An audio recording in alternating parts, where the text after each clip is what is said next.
Hey guys, so I did something and I need to know if I messed up or not because this has had a very bad impact on my sister-in-law's life and I'm being held responsible for it.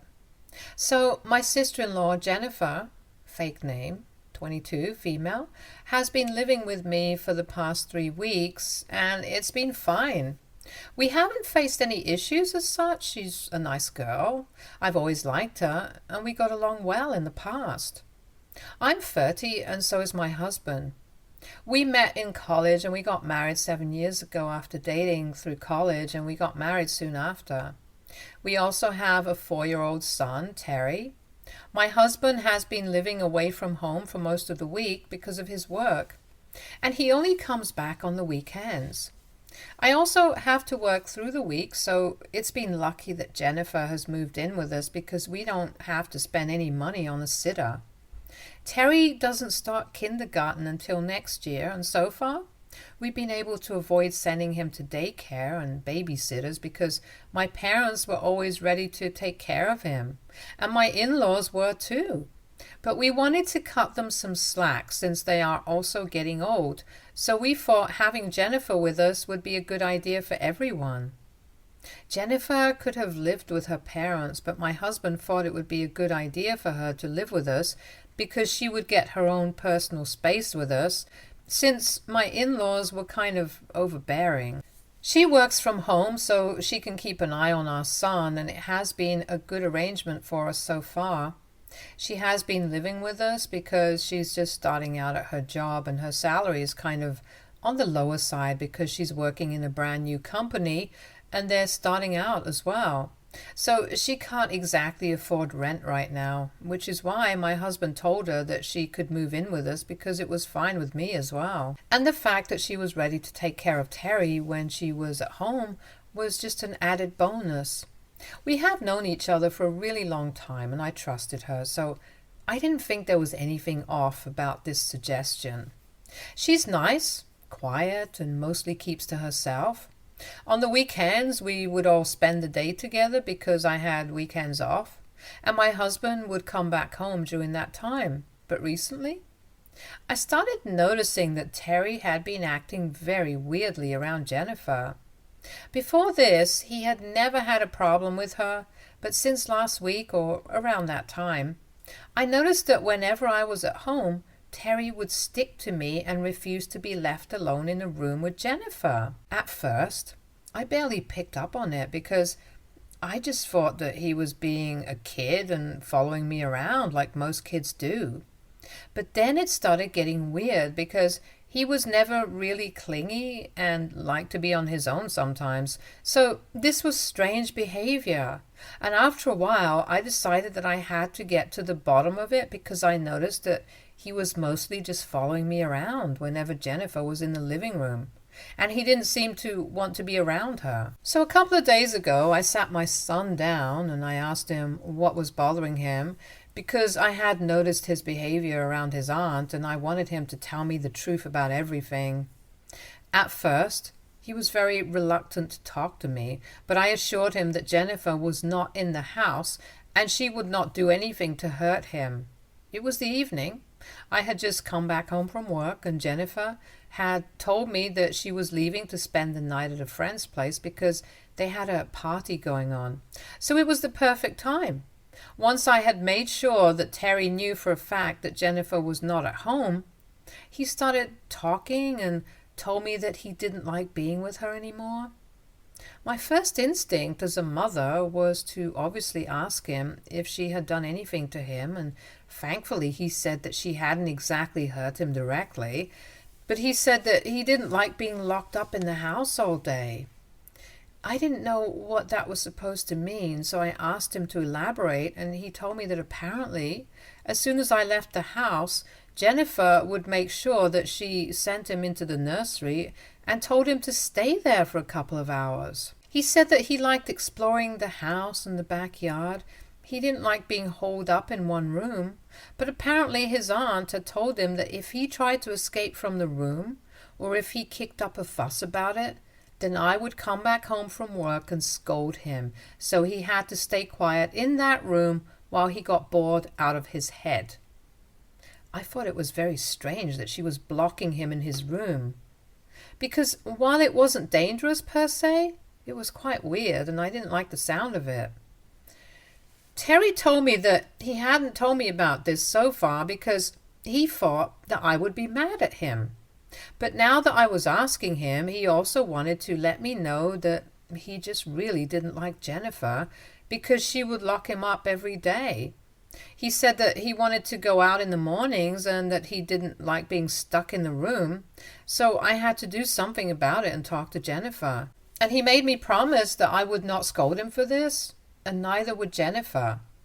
So I understood that she had done a number on him and he was very scared to come up to me and tell me the truth.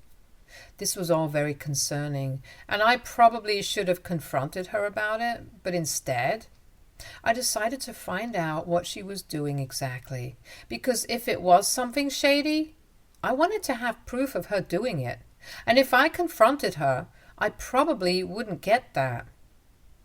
Just to be clear, I didn't have anything against her personally, but if she was doing something shady, then I just wanted to have proof of her so people would believe me.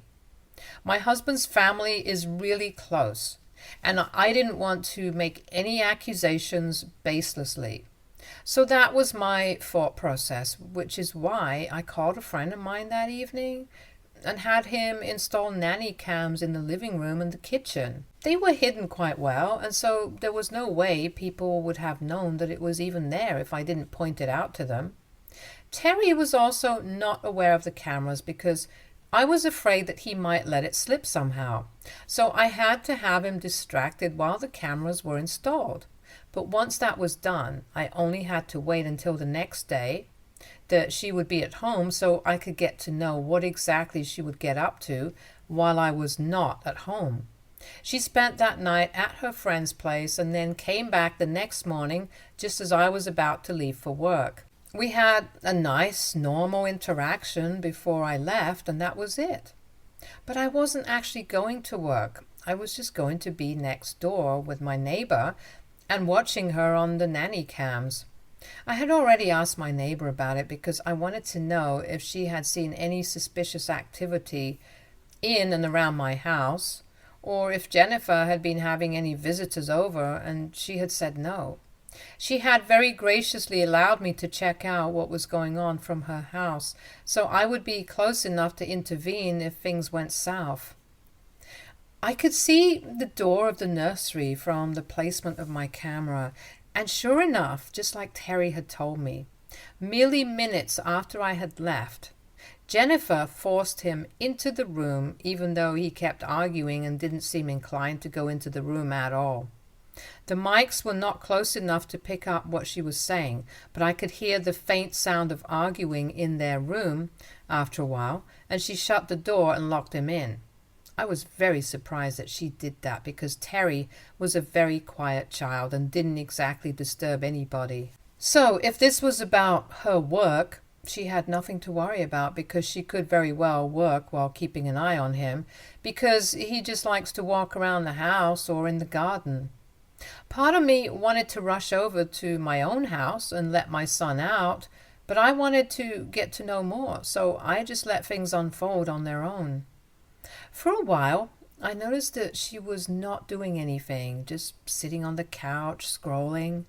That seemed innocent enough, so I couldn't understand why she would lock my son in his room to do that.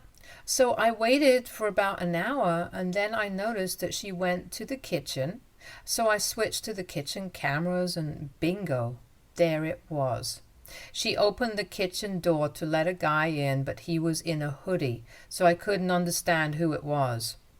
It wasn't until they were back in the living room and the guy had taken his hoodie off that I realized who it was. It was my ex-boyfriend Marcus, whom Jennifer knew about, only because he was a crazy stalker, and I had been complaining about him a couple of years ago. For some context, Marcus and I had dated for a few months before I met my husband. He and I were not even serious. We had just gone out on a couple of dates and hooked up once. It was in the first few months of college, and soon enough I realized that we were not meant to be together because he was just very different and too intense for me. So I decided to dump him, and 2 weeks later, I started going out with my husband. I honestly didn't think that he would take it too hard because we hadn't even been serious. But apparently he had really liked me and had even told all his friends about me, so everybody started calling me names for going out with somebody else weeks after my breakup with him. I didn't care about it though, because I was with the guy that I really liked and I couldn't give a crap about what other people thought of me. Besides, my husband was the same as me, and he also didn't care about what Marcus or his friends said. I had made it very clear to him that he and I were not serious, and I had made it very clear to Marcus as well while we were together, so I don't understand why he thought that we would end up together when I had told him that I was not that interested. It was just meant to be a short fling, nothing else, but he went crazy about me. I had to get a restraining order against him a couple of years ago because I was pregnant at the time and he had started following me around. So that was concerning, and I didn't want anything bad to happen to me or my child. The only reason we even managed to get the restraining order against him was because he had exhibited unstable and psychotic behavior before that as well. After our breakup, and once we had graduated from college, he kept trying to get back in touch with me and would text me every weekend, but I never responded to him. I blocked his account several times, but he would just keep on making new ones. So after a while, I just gave up because it was pointless. And it wasn't as if I actually cared or it was hurting me anyway, so I just started ignoring it instead of blocking it. For the record, my husband had known about it all along, and he didn't have a problem with the way that I was dealing with the situation. If things would go too far, he had told me to come to him, and we would go to the cops together. But it never got that far, thankfully. However, around the time of my marriage, just as I had announced my engagement, he started calling me and begging me to take him back and cancel the engagement. I answered the call a couple of times just to get him off my back, and I even insulted him, hoping that it would hurt his pride and then he would stop calling. But he had no pride. He continued to call and only stopped when I got a lawyer involved, and I told him that I had filed a restraining order against him. I was bluffing, of course, but that scared him, and he promised me that he would be back, but the next couple of years he didn't bother me. Apart from a few texts saying that he missed me and he knew that we were going to be together someday, there was nothing too serious. But that changed when I got pregnant. I didn't announce it until I was in my second semester, but when I did announce it on social media, that's when the stalking started. I didn't notice it for the first couple of days, but then I started seeing a white car with tinted windows following me around wherever I went. It really started freaking me out after a few days, so I decided to tell my husband about it and reported it to the cops. We found out that it belonged to Marcus, and he had been following me around ever since I posted about my pregnancy on social media. When he was brought in, he immediately started begging me on his knees to take him back and said that he didn't even have a problem with the fact that I was carrying somebody else's child. He insisted that I leave my husband and said that I couldn't punish him like this anymore. It was just totally psychotic. And I was really scared, so that's the day that I decided to press charges against him and filed a restraining order. We got one for 2 years, and for those 2 years he didn't bother me, so we didn't need to apply for another. I figured that after one restraining order he might have gotten his head back on straight and had forgotten about me, so I didn't bother with him after that. He also did not text me or bother me during and after that period of time, so I had completely forgotten about him. But when I saw him in my house, chilling with Jennifer and making out with her and stuff, I realized that this was unacceptable. I wasn't jealous, like Jennifer is implying, but I was just angry that it's typical of everything that this guy had put me through, and she was still with him and had even invited him into my house. The audacity to do that and to expect that she would get away with it while she had locked my son inside his room was crazy. But when I saw that, I saved the recording and immediately rushed over to my house. I also entered through the kitchen door because I didn't want to alert them by entering through the living room door, since it would be locked and I would have to use my keys, and they could probably use that time to help Marcus escape through the back door. So I came in and I walked into the living room and I confronted them while they were getting cozy with each other on the couch. I started yelling at Jennifer, pretending that Marcus wasn't even there because I didn't even want to talk to him. And I asked her what she thought she was doing because I had thought that she was responsible enough to make good decisions while she was home with my son. But clearly that was not the case. She tried to defend herself, saying that she was in love with Marcus, and so was he, and that they had been dating for almost a year now, so I had nothing to worry about. But for me, it was not even about them. I was mad about the fact that she had been lying to me and locking up my son in his room just because she wanted to spend time with her so-called boyfriend, who just happened to be my psychotic ex. It was the fact that she was treating my son badly and was lying to me that had really pissed me off. And I couldn't tolerate it, so I told her that she had to leave that very instant or I would call the police on both of them, because I was not trying to let this go. I let Terry out of the room, and in the meantime Marcus left through the back door after promising me that he was not there to create any trouble for me, but he was just here because he was in love with Jennifer. And Jennifer continued to try and talk me out of kicking her out of the house because right now she had nowhere else to go. But that was not my problem. She should have thought about it before sneaking in my ex-stalker into my house. I told her that there was no way I was going to let her live with us anymore, because she had betrayed my trust in the worst way possible. And it was irreversible, what she had done. She tried to convince me that Marcus was a different person now. She said that he had gone to therapy for a really long time and was under intensive psychological pressure back then, which is why he had been acting out, and that's why I had to get a restraining order against him. But that apparently changed his life, and he got on the right track after that. She told me that she had met him at a bar about a year ago, and he was the one who had approached her first, because he had recognized her from the wedding photos, and he wanted to tell her that he was sorry, and since it was not appropriate for him to come and apologize to me, he wanted to have Jennifer convey it to me. And apparently back then, she felt pity for him, so she decided to talk to him, and he asked her out on a date at the end of the night. First off, that was incredibly creepy and not romantic in the slightest like she believed it was, because he was around my age and she's a lot younger. She was just 21 at the time, and he must have been around 29, so around 30. If that's not creepy, I don't know what is. And more importantly, since she had known about his past, she had no business bringing him anywhere around me or my family. I don't understand why she thought it would be appropriate for him to come over, especially when I was the one doing her a favor by letting her live with me, even though we were not related by blood. It would have been very easy for me to find a sitter and replace her, and there was no need for me to let her live with me. But I liked her, and that's why I had trusted her. But she took the trust that I had in her and tossed it right out of the window.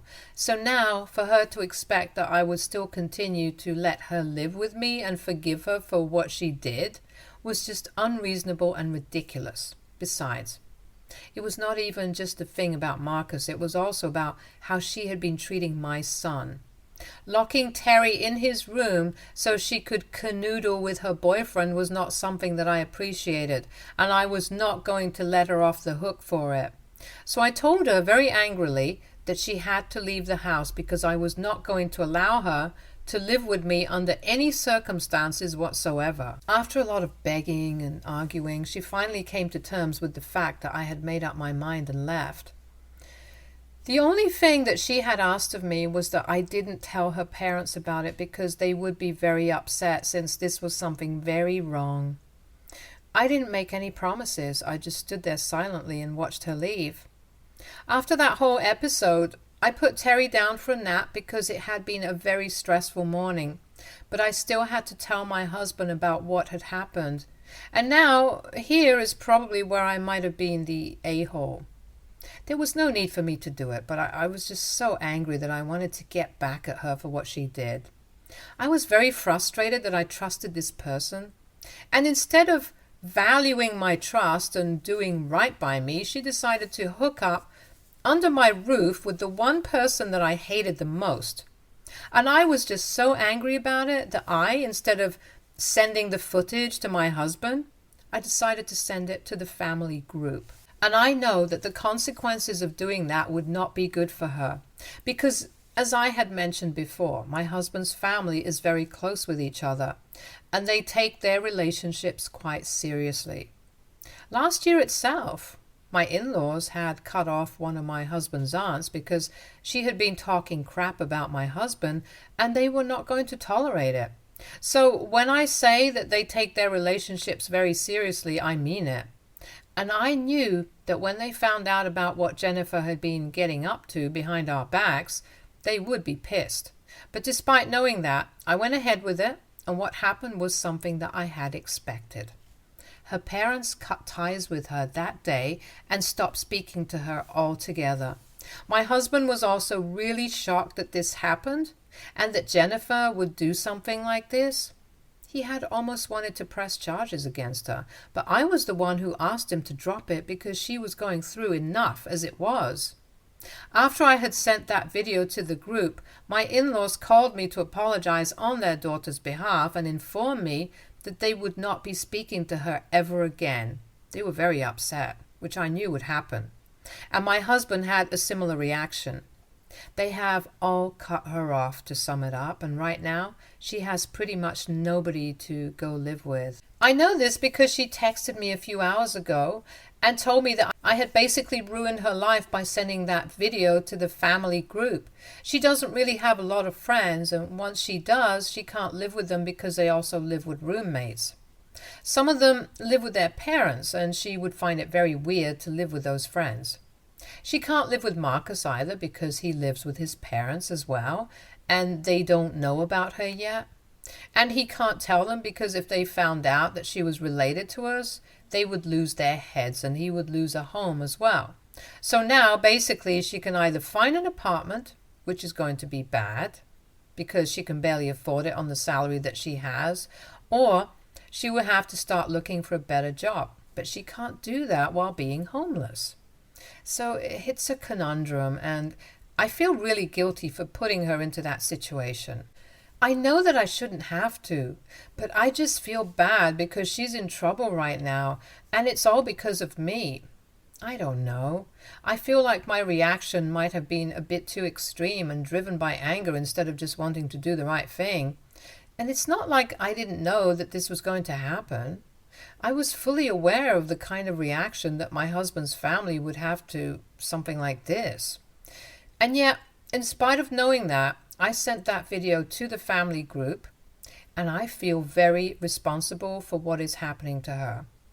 I talked to my husband about it, and he thinks that I'm overthinking it, and this is not really my fault. It's Jennifer's fault, and even if you do give them the benefit of the doubt and believe that Marcus probably has changed for the better, it still doesn't excuse what she did with Terry. She used to lock him in his room for hours to the point where he had developed a fear of being in his room for too long, and we are still trying to deal with it. So she kind of had this coming, and it's very pointless to blame myself for it. This is something that she did to herself, and yet I can't shake off the feeling that I am responsible for it. I just feel very bad, especially after the message that she sent me. I can tell that she's desperate right now, and it doesn't help the situation or how I feel about it. AITA for getting my sister-in-law in trouble with her family because she was hooking up with my stalker ex. Update 1.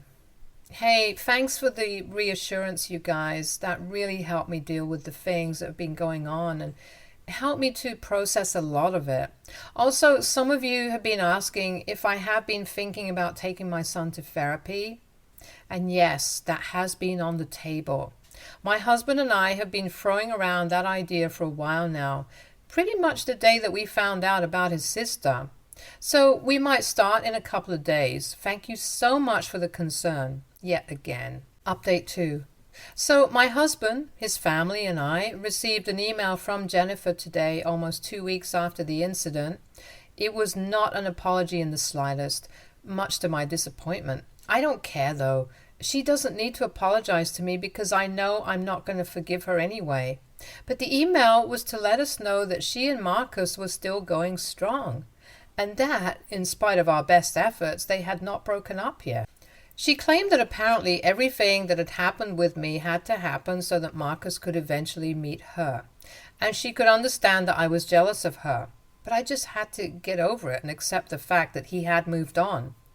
I don't even understand where that came from, because not once had I ever mentioned that I wanted the attention that Marcus had been giving me. I hated that attention, and I wanted him to be as far away from me as he could be. So, no, I was not jealous in the slightest, and she was sorely mistaken if she thought that I had gone public about her affair with Marcus because I was jealous. My husband also thought it was a ridiculous, narcissistic email, and decided that the next time she sent us anything, we were just not going to open it at all. It was not even worth reading. One thing's for sure, though. Reading that email really made me glad that I had sent that photo of us in the family group instead of just to my husband, because everybody deserves to know what a horrible person she really was. Update 3. Hi everyone, it's been a year since we cut ties with Jennifer. And from what we hear, she and Marcus got married a couple of months ago and have moved to Canada. She's also pregnant right now, and she announced the news about a week ago, and it appears to us that she and Marcus are doing well. Honestly, good for her. The funny thing is that even my husband and I are also expecting a child, and I'm in my second trimester already. Not many people know it, but I guess we're going to make that announcement soon enough.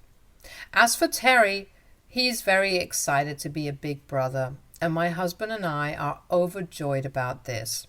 And we are going to make sure that this time we don't screw up by getting a bad babysitter. Stay tuned for more stories from Argo Relationships.